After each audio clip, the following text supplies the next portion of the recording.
اللہ اللہ بھر میں پیتے ہیں، اگر وہ سارے کا سارا جسم کے اندر ہی رہ جائے اور باہر نہ نکل سکے تو اسے باہر نکالنے کے لیے یعنی پیشاب کرنے کے لیے آپ کتنی دولت خرچ کر دیں گے؟ ہارون نے پھر کہا کہ ساری دولت۔ اس پر بہلول نے کہا کہ آپ کی ساری دولت ایک گلاس پانی کو جسم میں داخل کرنے اور اسے باہر نکالنے کی قیمت بھی نہیں۔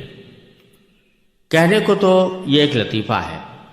لیکن واقعتاً یہ ایک ایسی سامنے کی حقیقت ہے جو بدیہی ہونے کے باوجود ہماری نظروں سے اوجھل رہتی ہے۔ یہ تو ایک پانی کی مثال تھی۔ روٹی کے نوالے کو لے لیجیے جو ایک لمحے میں ہم حلق سے اتار لیتے ہیں۔ ایک ظاہر بھی نگاہ صرف حد تک جاتی ہے کہ ہم نے اپنے کمائے ہوئے پیسوں سے بازار سے آٹا خریدا اور اسے روٹی تیار کر لی، لیکن بازار تک اس آٹے کو پہنچانے کے لیے کائنات کی کتنی طاقتیں سرگرم رہیں اس کی طرف عموماً نگاہ نہیں جاتی۔ انسان کا کام اتنا ہی تو تھا کہ وہ زمین میں ہل چلا کر اس میں بیج ڈال دے، لیکن کون ہے جس نے اس چھوٹے سے بیج میں ایسا پروسیسنگ پلانٹ لگایا ہوا ہے کہ اس میں سے کوپل پھوٹ نکلی؟ کون ہے جس نے مٹی کے دبیز تہوں میں اس کوپل کی پرورش کی اور اسے یہ قوت عطا کی کہ وہ اپنے منحنی جسم کی لچکدار نوک سے زمین کا پیٹ پھاڑ کر نمودار ہو اور ایک لہلہاتی ہوئی کھیتی میں تبدیل ہو جائے؟ پھر کون ہے جس نے اس پر چاند سورج کی کرنیں بکھیری، اسے لہراتی ہوئی ہواؤں کا گہوارہ فراہم کیا، اس پر بادلوں کا شامیانہ تان دیا اور اس کو جھلسنے سے بچایا، اور اس پر رحمت کا مے برسا کر اس کی نشو و نما کی رفتار تیز کر دی، یہاں تک کہ ایک ایک کھیت میں سینکڑوں خوشے اور ایک ایک خوشے میں سینکڑوں دانے وجود میں آ گئے۔ قرآن کریم اسی حقیقت کو یاد دلاتے ہوئے کہتا ہے افرأیتم ما تحرثون اانتم تزرعونہ ام نحن الزارعون، ذرا بتاؤ تو صحیح کہ جو کچھ تم زمین کو گاہ کر اس میں ڈال دیتے ہو کیا تم اسے اگاتے ہو یا ہم ہیں اگانے والے؟ لہذا جب سرکار دو عالم صلی اللہ علیہ وسلم نے یہ فرمایا کہ کھانا کھانے سے پہلے بسم اللہ کہو، تو اس کا مقصد اسی حقیقت کی طرف توجہ دلانا ہے کہ اس نوالے کا حصول صرف تمہاری قوت بازو کا کرشمہ نہیں، بلکہ یہ اس دینے والے کی دین ہے جس نے اسے تم تک پہنچانے کے لیے کائنات کی عظیم طاقتوں کو تمہارے لیے رام کر دیا ہے۔ لہذا اس نوالے سے لطف اندوز ہوتے ہوئے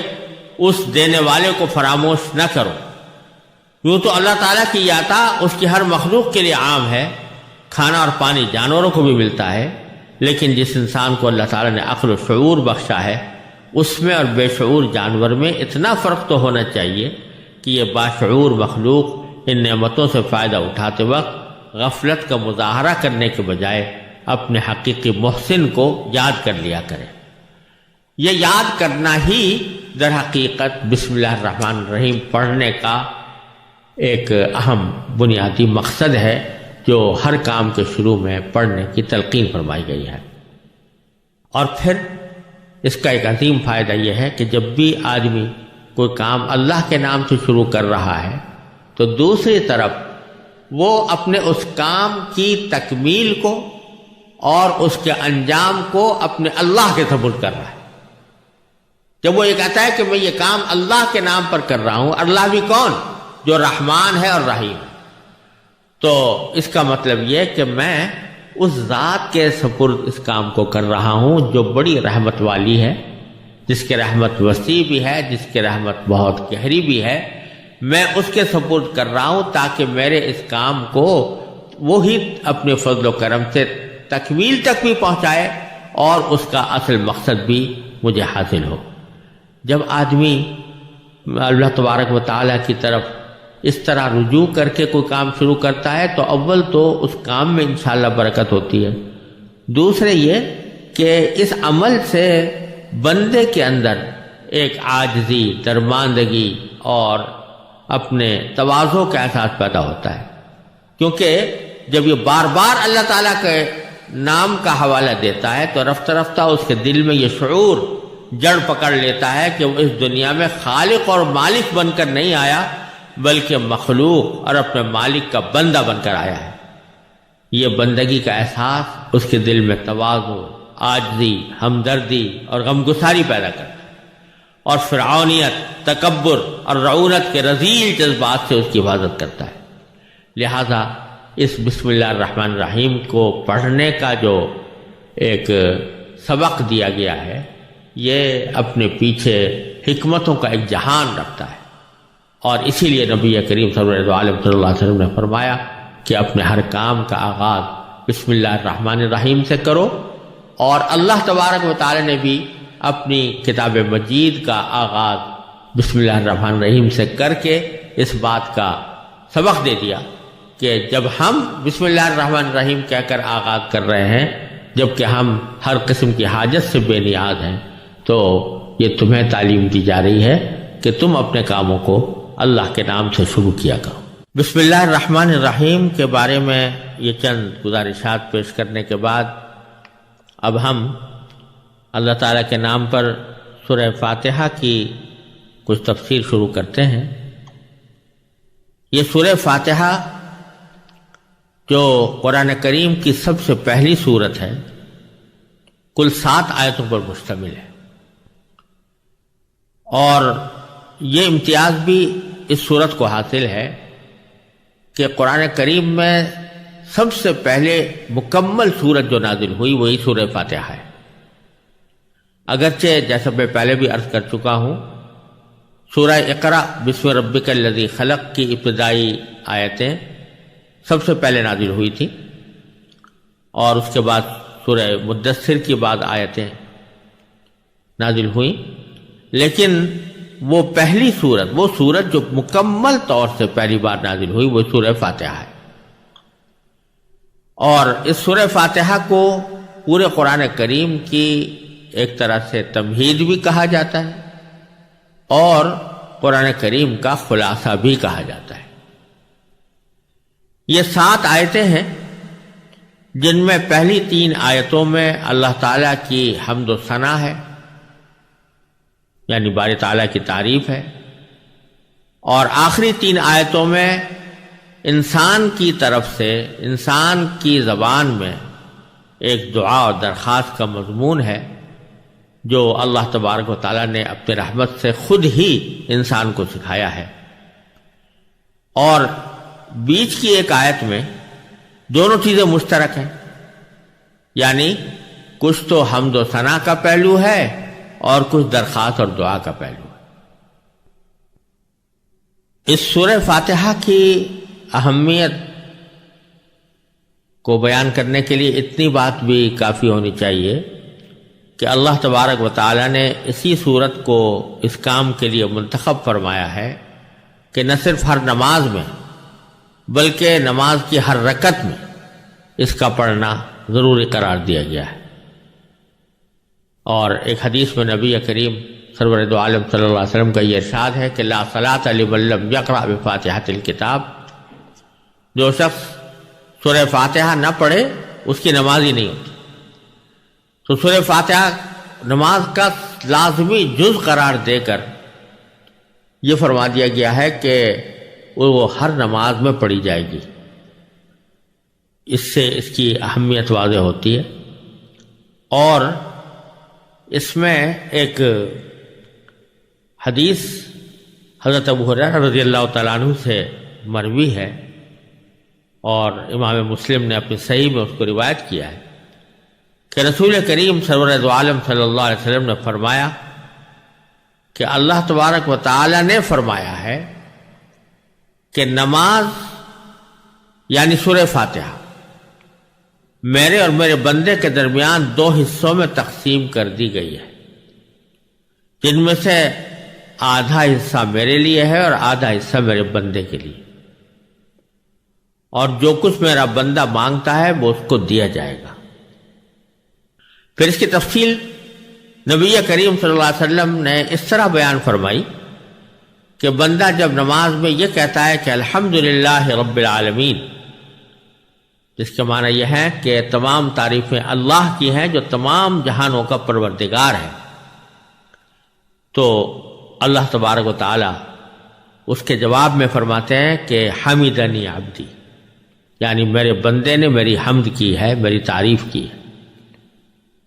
اور جب وہ کہتا ہے الرحمن الرحیم تو اللہ تعالیٰ فرماتا ہے کہ اثنا علی عبدی، کہ میرے بندے نے میری پھر تعریف کی ہے۔ اور جب بندہ کہتا ہے مالک یوم الدین تو اللہ تعالیٰ فرماتے ہیں کہ میرے بندے نے میری بزرگی بیان کی، یعنی مجدنی عبدی، میرے بندے نے میری بزرگی بیان کی ہے۔ اور جب بندے کے درمیان اور یہ آیت یعنی ایاک نعبد و ایاک نستعین، یہ میرے اور میرے بندے کے درمیان مشترک ہے، کیونکہ ایاک نعبد کے معنی ہے کہ ہم تیری ہی عبادت کرتے ہیں، تو یہ تو ایک طرح سے اللہ تعالیٰ کی حمد و ثنا ہے، ہم آپ کی عبادت کرتے ہیں۔ اور دوسرا جملہ ہے ایاک نستعین، جس کے معنی ہے کہ تجھی سے مدد مانگتے ہیں، تو دوسرا پہلو بندے کی دعا و درخواست کا ہے، اس لیے یہ فرمایا گیا کہ یہ میرے اور میرے بندے کے درمیان مشترک ہے۔ لیکن ساتھ ہی باری تعالیٰ یہ فرماتے ہیں کہ میرے بندے کو وہ چیز ملے گی جو اس نے مانگی۔ پھر جب بندہ کہتا ہے کہ اہدنا الصراط المستقیم، جس کے معنی یہ ہے کہ ہمیں سیدھے راستے کی ہدایت عطا فرما، تو حق تعالیٰ اس کے جواب میں فرماتے ہیں کہ یہ سب میرے بندے کے لیے ہے اور اس کو وہ چیز ملے گی جو اس نے مانگی، یعنی صراط مستقیم مانگ رہا ہے تو اس کو صراط مستقیم عطا ہوگی۔ یہ تفصیل صحیح مسلم میں حضرت ابو ہریرہ رضی اللہ تعالیٰ عنہ نے نبی کریم سرور دو عالم صلی اللہ علیہ وسلم سے نقل فرمائی ہے، اور اسی حدیث کی وجہ سے علماء کرام نے یہ فرمایا ہے کہ جب آدمی سورہ فاتحہ کی تلاوت کرے تو نماز کے اندر اس کی ہر آیت پر وقف کرنا چاہیے، یعنی الحمدللہ رب العالمین کہا، تھوڑی دیر ٹھہرے، اور تصور اگر یہ کیا جائے کہ اس کے جواب میں اللہ تبارک و تعالیٰ فرما رہے ہیں حمدنی عبدی، یعنی میرے بندے نے میری تعریف کی ہے، تو اور زیادہ بہتر ہے۔ اور اسی طرح جب الرحمن الرحیم کہے تو تھوڑی دیر ٹھہرے، یعنی ایک لمحے کے لیے ٹھہر جائے اور تصور کرے میرے پروردگار نے اس کے جواب میں یہ فرمایا کہ اثنا علی عبدی، یعنی میرے بندے نے میری ثنا کی ہے۔ اور جب مالک یوم الدین کہے تو پھر ٹھہر جائے ایک لمحے کے لیے اور یہ تصور کرے کہ باری تعالیٰ نے فرمایا کہ مجدنی عبدی، میرے بندے نے میری بزرگی بیان کی ہے۔ اور اسی طرح ایاک نعبد و ایاک نستعین اور اہدنا الصراط المستقیم میں بھی، تو ہر آیت پر وقف کرنا زیادہ بہتر ہے۔ اور علماء کرام یہ فرماتے ہیں کہ ایسی یہ بات کوئی اچھی نہیں لگتی کہ ہر فقرے کے جواب میں اللہ تبارک و تعالیٰ کچھ فرما رہے ہوں اور آپ بکٹوٹ آگے بڑھتے چلے جائیں اور ان الفاظ کا یا اس جواب کا کوئی انتظار یا اس کا کوئی موقع آپ نہ چھوڑیں اپنی تلاوت کے درمیان، تو یہ اچھی بات نہیں ہے۔ اس لیے علماء کرام نے فرمایا کہ ہر آیت پر تھوڑا وقف کر کے اس کو پڑھنا چاہیے۔ اب اس سورہ فاتحہ کی سب سے پہلی آیت ہے الحمدللہ رب العالمین۔ اس کا ترجمہ یہ ہے کہ تمام تعریفیں اللہ کی ہیں جو تمام جہانوں کا پروردگار ہے۔ یہ آیت ہے تو چھوٹی سی، لیکن اس کے دو حصے ہیں۔ ایک میں اللہ تعالیٰ کی تعریفیں بیان کرنے کا ذکر ہے اور دوسرے میں اللہ تبارک و تعالیٰ کی خاص صفت یعنی رب العالمین بیان فرمائی گئی ہے۔ جہاں تک پہلے جملے کا تعلق ہے کہ الحمدللہ، اس کے معنی یہ ہے کہ تمام تعریفیں اللہ کی ہیں۔ حمد کا لفظ عربی زبان میں تعریف کے لیے بھی استعمال ہوتا ہے اور شکر کے لیے بھی استعمال ہوتا ہے۔ یہاں دونوں ترجمے کیے جا سکتے ہیں، لیکن تعریف کا ترجمہ کرنا اس لیے زیادہ بہتر ہے کہ یہ شکر کو بھی شامل ہے۔ تعریف زیادہ عام چیز ہے اور شکر خاص چیز ہے، تو اللہ تبارک و تعالیٰ دونوں کا مستحق ہے، یعنی اس کی تعریف بھی ہونی چاہیے، اس کا شکر بھی ادا کرنا چاہیے۔ لہذا اس کا جب ہم ترجمہ تعریف سے کریں گے تو اس میں شکر خود بخود شامل ہو جائے گا، اور شکر خود بخود اس درجہ شامل ہو گیا ہے کہ الحمدللہ کا لفظ یہ اللہ تعالیٰ کا شکر ادا کرنے کے لیے ایک مشہور فقرہ بن چکا ہے،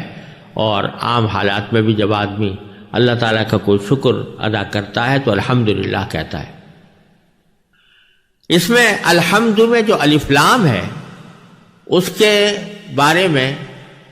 علماء کرام نے عربی زبان کے قواعد کے لحاظ سے اس کا ترجمہ کیا ہے کہ تمام تعریف. الحمد ویسے تو مفرد کا لفظ ہے تعریف، لیکن جب الف لام اس پر داخل ہو گیا تو اس کا ترجمہ یا اس کا مطلب علماء کرام نے تمام تعریفیں کیا کہ تمام تعریفیں اللہ کی. یہ ایک عجیب اور عظیم حقیقت کی طرف اشارہ ہے، اور وہ یہ کہ یوں تو انسان دنیا میں رہتے ہوئے بہت سی چیزوں کی تعریف کرتا ہے. کوئی عمارت اچھی بنی ہوئی ہے کہتا ہے بڑی اچھی عمارت ہے، کوئی باغ اچھا خوشنما ہے تو کہتا ہے بڑا اچھا خوبصورت باغ ہے، کوئی جنگل ایسے خوشنما نظر آتا ہے تو کہتا ہے بھائی بڑا ایک دل فریب جنگل ہے، کوئی پہاڑ کے مناظر اچھے نظر آتے ہیں تو کہتے ہیں بڑے دل فریب مناظر ہیں.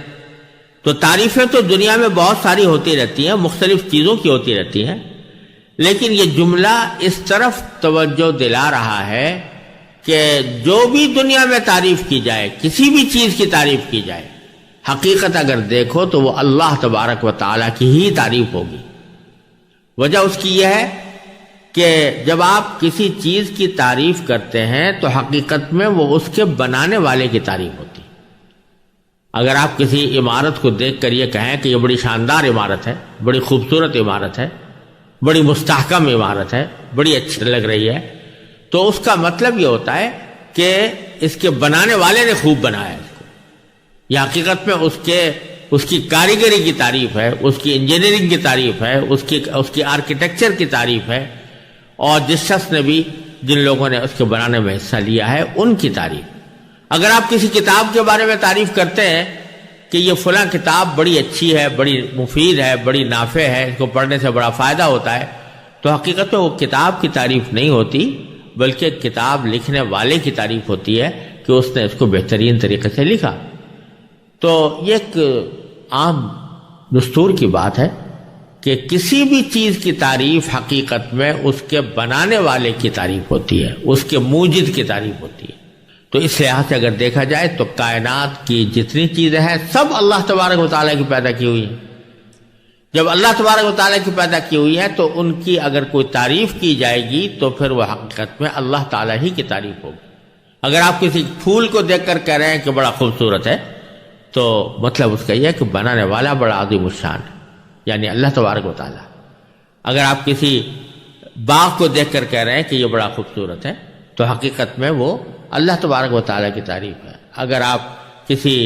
آسمان کے اوپر نظر آنے والے ستاروں کی تعریف کر رہے ہیں کہ یہ بڑے چمکدار ہیں، بڑے خوبصورت ہیں، تو حقیقت میں وہ اللہ تعالیٰ کی تعریف ہے، اس لیے کہ وہ اللہ تعالیٰ ہی کے بنائے ہوئے ہیں. تو الحمدللہ کا جملہ جو ہے یہ اس حقیقت کی طرف اشارہ کر رہا ہے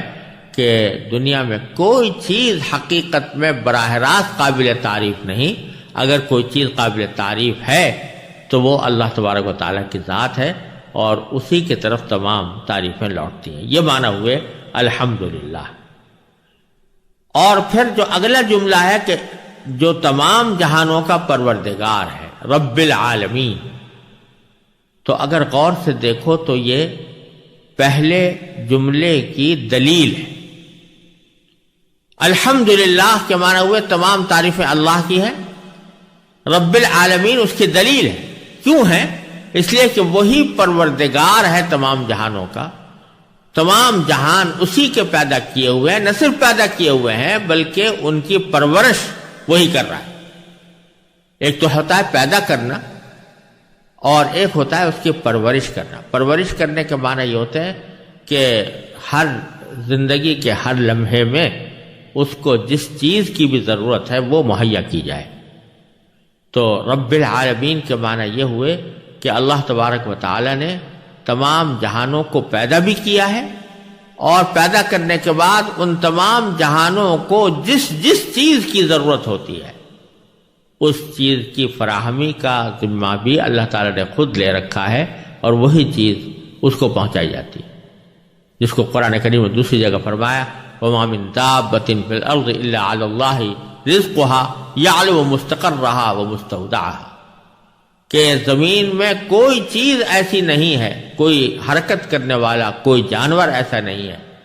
کہ جس کا رزق اللہ نے اپنے ذمے نہ لے رکھا ہو، اور وہ رزق اس کو پہنچاتا ہے، اسی جگہ پہنچاتا ہے۔ تو رب وہ ہے کہ جو اس کے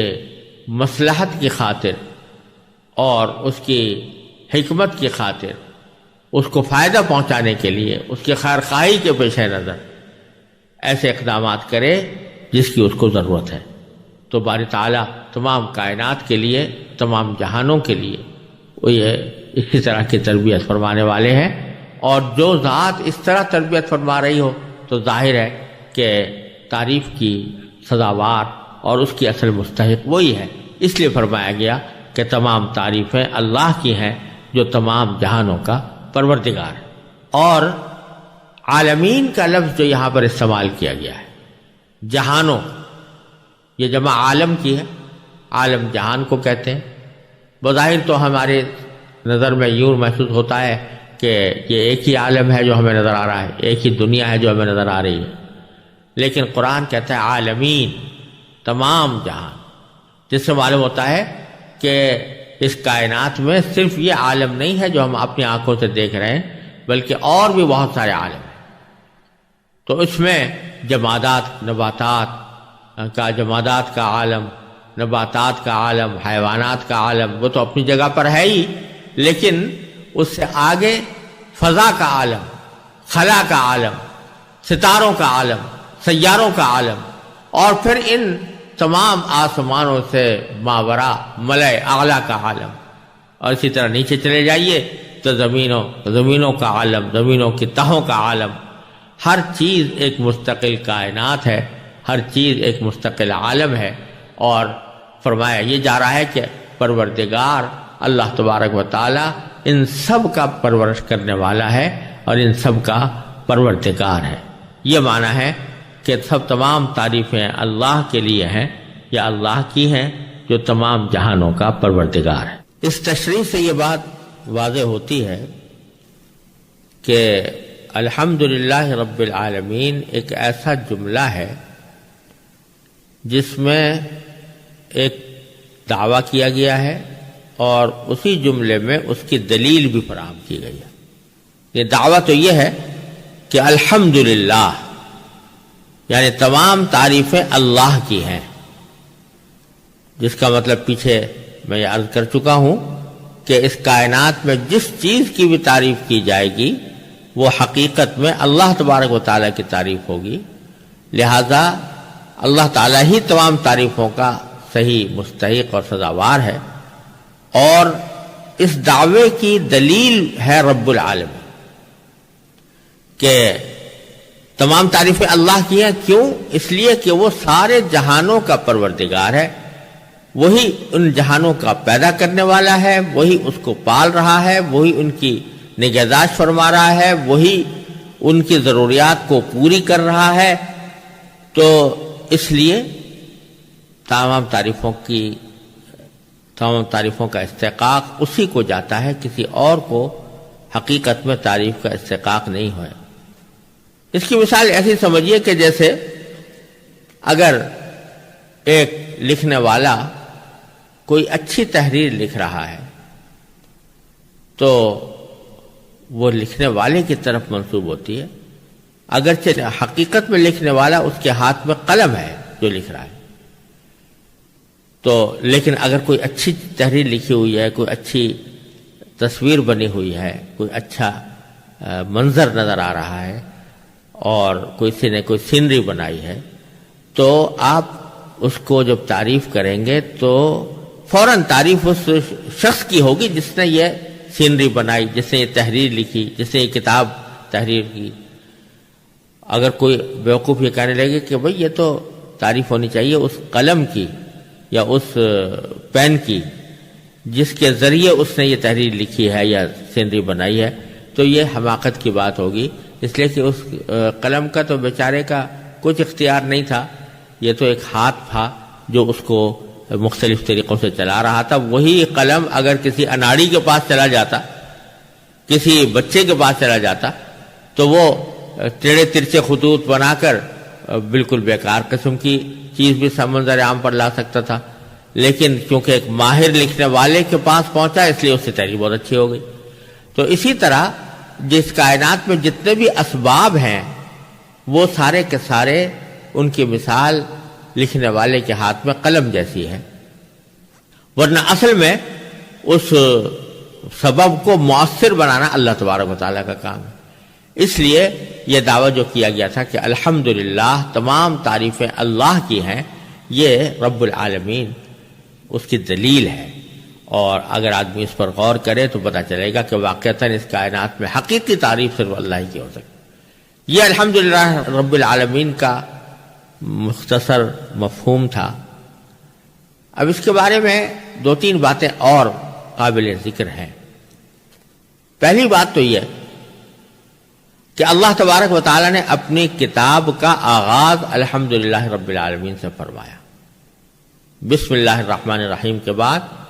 سب سے پہلا جملہ یہی ارشاد فرمایا گیا کہ الحمدللہ رب العالمین۔ یہ در حقیقت ایک تعلیم ہے، اور حضور اقدس صلی اللہ علیہ وسلم نے اس تعلیم کو واضح بھی فرمایا ہے کہ جب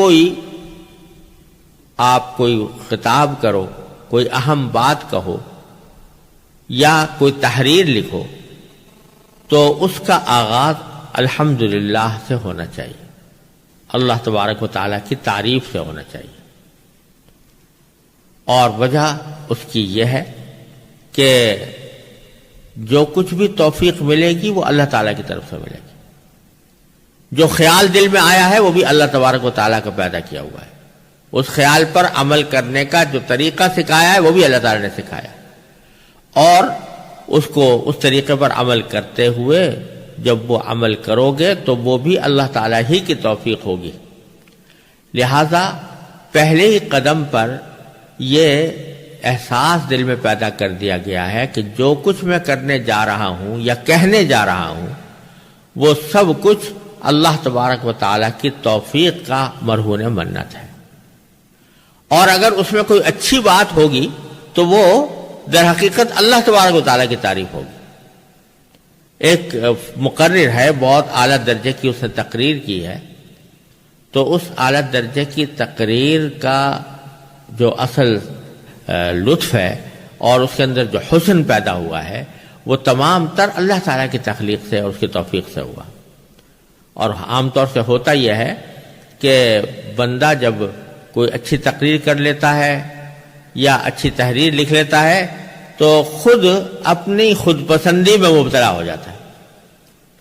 اور دل میں خیال آنے لگتا ہے کہ میں نے بڑا تیر مار لیا، مجھ سے بہت اچھا کام ہو گیا اور میں نے بہت کارنامہ انجام دیا۔ تو اس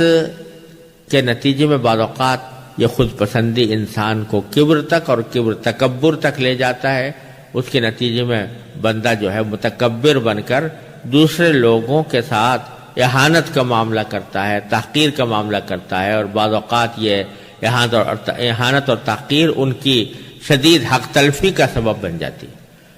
تو اللہ تبارک و تعالیٰ نے اس سورہ فاتحہ میں سب سے پہلے الحمدللہ رب العالمین کا کلمہ لا کر، اور نبی کریم سرور دو عالم صلی اللہ علیہ وسلم نے اپنے قول و فعل سے اس پر عمل فرما کر ہمیں یہ تعلیم دی ہے کہ جب بھی کوئی اہم بات کرنا چاہو یا اہم کام کرنا چاہو تو پہلے الحمدللہ رب العالمین کہہ لو، تاکہ تمہارے دل میں تکبر کے، عجب کے، خود پسندی کے جذبات پیدا نہ ہو، بلکہ اللہ تعالیٰ کی دی ہوئی توفیق پر اس کا شکر ہو۔ اور شکر کی خاصیت خود قرآن کریم میں بیان فرمائی ہے کہ لئن شکرتم لازیدنکم، اگر تم میری نعمتوں کا شکر کرو گے تو میں تمہیں اور دوں گا۔ تو اس سے یہ شکر کے فوائد بھی حاصل ہوتے ہیں، اور یہ تعلیم اس طرح دی گئی ہے کہ اللہ تعالیٰ کا ہر کام پر شکر ادا کرنے کی کوشش کی جائے۔ دوسری بات یہ ہے کہ اس جملے میں الحمدللہ رب العالمین میں دعا کا طریقہ سکھایا گیا، کیونکہ آپ نے دیکھا کہ یہ سورہ فاتحہ تقریباً تمام تر یہ ایک اہم دعا پر مشتمل ہے، جیسے کہ تفصیل آگے آنے والی ہے۔ لیکن اس دعا سے پہلے الحمدللہ رب العالمین الرحمن الرحیم مالک یوم الدین، یہ تینوں جملے ایک تمہید کے طور پر ارشاد فرمائے گئے ہیں اس دعا کے لیے جو آگے آنے والی ہے۔ اس سے یہ بات معلوم ہوئی اور احادیث سے بھی یہ بات ثابت ہے کہ جب بندہ کسی بات کے لیے اللہ تبارک و تعالیٰ کی بارگاہ میں دعا مانگے تو اس کو دعا کا آغاز اللہ تعالیٰ کی حمد سے کرنا چاہیے، اور نبی کریم سرور دو عالم صلی اللہ علیہ وسلم پر درود بھیجنے سے کرنا چاہیے، یعنی پہلے الحمدللہ رب العالمین کہتے اور پھر نبی کریم سرور دو عالم صلی اللہ علیہ وسلم پر درود بھیجنے کا کوئی کلمہ کہہ دے، اس کے بعد اپنی حاجت اللہ تعالیٰ سے مانگے۔ یہ اور حضور اقدس صلی اللہ علیہ وسلم سے یہی بات ثابت بھی ہے۔ اس کی کیا وجہ ہے کہ اللہ تعالیٰ کی حمد سے آغاز کیا جائے دعا کا؟ یہ ایک بہت اہم بات ہے، اور وہ یہ کہ انسان کی کچھ نفسیات اس قسم کی ہے کہ جب اس کو کوئی حاجت پیش آتی ہے یا کوئی تکلیف آتی ہے جس کا وہ ازالہ چاہتا ہے تو اس کے دل و دماغ پر بس وہ اپنی حاجت مسلط ہوتی ہے یا وہ تکلیف مسلط ہوتی ہے جس کا وہ ازالہ چاہ رہا ہے۔ اس وقت وہ اس بات سے بالکل غافل ہو جاتا ہے کہ عین اسی وقت میں جبکہ مجھے ایک حاجت درپیش ہے، عین اسی وقت میں جبکہ میں ایک تکلیف کا شکار ہوں، اللہ جل جلالہ کی کتنی بے شمار نعمتیں عین اس وقت میں مجھ پر برس رہی ہیں۔ فرض کرو کسی کو بخار آ گیا تو بس وہ بخار کو تو لے کر بیٹھ جائے گا، لیکن اس بات سے غافل ہوگا کہ عین اسی وقت میں میرے جسم کے تمام اعضاء ٹھیک ٹھیک کام کر رہے ہیں، دل صحیح کام کر رہا ہے، جگر صحیح کام کر رہا ہے، آنکھیں میں بینائی موجود ہے، کان میں سننے کی صلاحیت موجود ہے، زبان میں بولنے کی طاقت موجود ہے، ہاتھ پاؤں میں چلنے کی طاقت موجود ہے، یہ ساری نعمتیں اللہ تعالیٰ کی موجود ہیں۔ ایک تھوڑی سی تکلیف آئی ہے کہ بخار آ گیا، لیکن باقی ساری نعمتیں موجود۔ پھر اس تکلیف میں بھی آدمی کو یہ خیال ہونا چاہیے کہ اس تکلیف کو دور کرنے کے کیا اسباب میرے پاس موجود۔ اگر کوئی مہربان طبیب ہے، معالج ہے، اس کی سہولیات میسر ہیں تو وہ ایک نعمت ہے۔ اگر اچھے تیماردار ہیں، تسلی دینے والے ہیں، وہ ایک نعمت ہے۔ دوائیں مناسب موجود ہیں، وہ ایک نعمت ہے۔ تو ان ساری نعمتوں کے اندر ایک تکلیف آئی ہے، تو اگر آدمی براہ راست بس وہ تکلیف تو مانگنا شروع کر دیا، اللہ میرا بخار اتار دیجیے، یا اللہ مجھے تکلیف سے نجات دے دیجیے، یا اللہ مجھے صحت عطا فرما دیجیے، تو اس میں ایک شائبہ اس بات کا ہو سکتا ہے کہ آدمی ناشکری کر رہا ہو اور اپنی تکلیف کو تو لے کر بیٹھ گیا اور جو ساری نعمتیں جس میں وہ لپٹا ہوا ہے ان کو بھول گیا۔ تو اس لیے تلقین ہمیں یہ کی گئی ہے کہ جب دعا کرنے جاؤ تو پہلے جو موجود نعمتیں ہیں جو ہر وقت تمہیں حاصل ہیں ان نعمتوں کے اوپر اللہ تعالیٰ کا شکر ادا کرو، الحمدللہ رب العالمین، پہلے ان کا شکر ادا کر لو تاکہ تمہاری دعا ناشکری پر مشتمل نہ ہو، تمہاری دعا کفران نعمت پر مشتمل نہ ہو، تمہاری دعا جو ہے وہ اللہ تعالیٰ کے ساتھ شکوے اور گلے اور شکایت پر مشتمل نہ ہو، بلکہ کہہ رہے یا اللہ میں آپ کی تعریف کرتا ہوں، میں آپ کا شکریہ ادا کرتا ہوں کیونکہ آپ نے اپنے فضل و کرم سے مجھ پر بہت نعمتیں عاطف فرمائی ہوئی ہیں، لیکن یہ میری حاجت ہے، اے اللہ اس کو بھی پورا فرما دیجیے۔ اس لیے یہ ادب سکھایا گیا کہ ہر دعا کے شروع میں اللہ تعالیٰ کی حمد کا کوئی کلمہ کہا جائے، الحمدللہ رب العالمین، یا اس کے ہم معنی کوئی اور کلمہ۔ الحمدللہ رب العالمین کے بعد دوسری آیت الرحمن الرحیم ہے۔ یہ بھی در حقیقت رب العالمین کی طرح اللہ تبارک و تعالیٰ کی دو صفتوں پر مشتمل ہے، جس کے معنی ہے کہ جو سب پر مہربان ہے، بہت مہربان ہے۔ ان دونوں صفتوں کے درمیان کیا فرق ہے، اس کی تھوڑی سی تفصیل میں پہلے بسم اللہ الرحمن الرحیم کی تفسیر کے ضمن میں عرض کر چکا ہوں، اسے یہاں دہرانے کی ضرورت نہیں، لیکن یہاں جو بات قابل توجہ ہے وہ ایک تو یہ کہ جب یہ کہا تھا کہ الحمدللہ تمام تعریفیں اللہ کے لیے ہیں، تو اتنی بات بھی کافی تھی کہ تمام تعریفیں اللہ کے لیے ہیں، وہی تعریفوں کا مستحق ہے۔ لیکن اللہ تبارک و تعالیٰ نے اس سورہ فاتحہ میں ہمیں یہ ادب بھی سکھایا اور ایک طرح سے تعلیم بھی دی اور ہماری سمجھ کو متوجہ فرمایا کہ اللہ تبارک و تعالیٰ جس کی تمام تعریفیں ہیں اس کی کیا اہم صفات ہیں۔ ان میں سے ایک صفت رب العالمین بیان کی، جس کی کچھ تفصیل پہلے عرض ہو چکی ہے، اور دوسری صفت الرحمن اور تیسری صفت الرحیم بیان فرمائی۔ جیسا کہ میں نے پہلے عرض کیا تھا کہ اس کو اس طرح بھی دیکھا جا سکتا ہے کہ الحمدللہ ایک دعویٰ تھا، اور وہ دعویٰ یہ تھا کہ تمام تعریفیں اللہ ہی کی ہیں، یعنی اللہ تبارک و تعالیٰ کے سوا کوئی بھی ذات، کوئی بھی ہستی، کوئی بھی چیز حقیقی تعریف کی مستحق نہیں۔ اگر حقیقی تعریف کی مستحق ہے تو وہ صرف اللہ تبارک و تعالیٰ کی ذات ہے۔ یہ ایک دعویٰ تھا۔ آگے رب العالمین میں بھی اس کی ایک دلیل بیان کی گئی ہے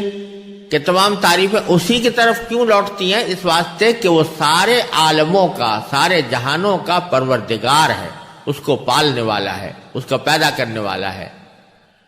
اور دنیا میں جب کسی چیز کی تعریف ہوتی ہے تو حقیقت میں اس کے پالنے والے کی، اس کے بنانے والے کی تعریف ہوتی ہے۔ تو ایک دلیل تو اس دعوے کی ہوئی رب العالمین، اور دوسری دلیل یہ الرحمن الرحیم بھی، کہ وہ ذات کے جو رحمت والی ہے، جس کی رحمت عام بھی ہے، جس کے لیے الرحمن فرمایا گیا، اور جس کی رحمت تام بھی ہے یعنی مکمل بھی ہے،